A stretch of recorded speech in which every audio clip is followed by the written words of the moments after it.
Cette semaine, à Info-Région, 11e édition de la Nuit des sans-abri, et ce parce que personne n'est à l'abri, Gilles Fontaine. Effectivement, un très bel événement. Toute la population est conviée à la 11e édition de la Nuit des sans-abri du sud de la Naudière, le 17 octobre, dans le Vieux-Terrebonne et sur l'île des Moulins. C'est l'invitation qu'a lancée le comité organisateur de l'événement lors d'une conférence de presse tenue dans les jardins de la Hutte, maison d'hébergement d'urgence à Terrebonne.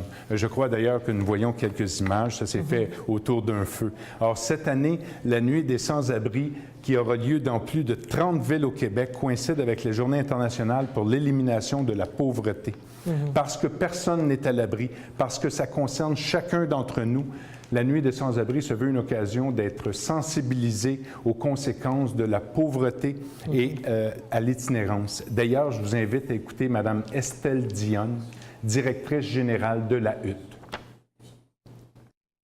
Les préjugés sont déjà la première barrière qui est mise entre nous et la personne en situation d'itinérance, parce qu'on a des peurs, on a des craintes, parce qu'on a toujours l'image aussi que c'est la personne âgée, le monsieur âgé sur le bord du banc avec une bouteille de bière, alors que c'est toutes sortes de visages. C'est moi, c'est vous. Ce sont des gens qui ont des difficultés au niveau financier. Ce sont des jeunes, des plus âgés. En fait, c'est toutes les couches de la société, de tous les milieux, de tous les niveaux financiers aussi qui peuvent se retrouver en situation d'itinérance.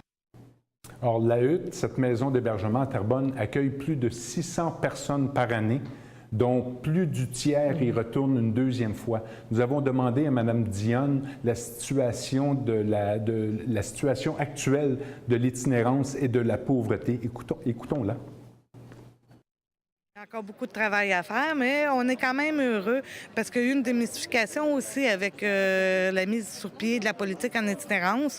Donc, on en a parlé, on va encore en parler beaucoup avec le plan d'action qui devrait descendre au niveau national en décembre prochain. On espère de pouvoir avoir les moyens là, pour lutter et contrer l'itinérance au Québec.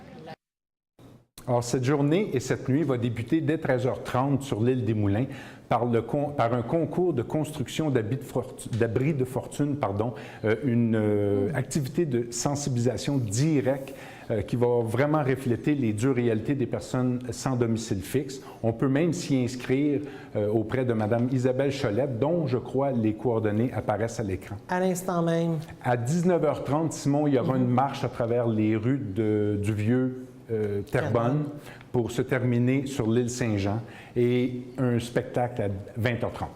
Une très belle initiative. On aura la chance d'y revenir. Oui. J'ai visité la Hutte hébergement d'urgence au courant des derniers mois puisque j'ai participé à une activité où on faisait des visites d'organismes et c'est très touchant de voir le travail qui est fait par ces organismes.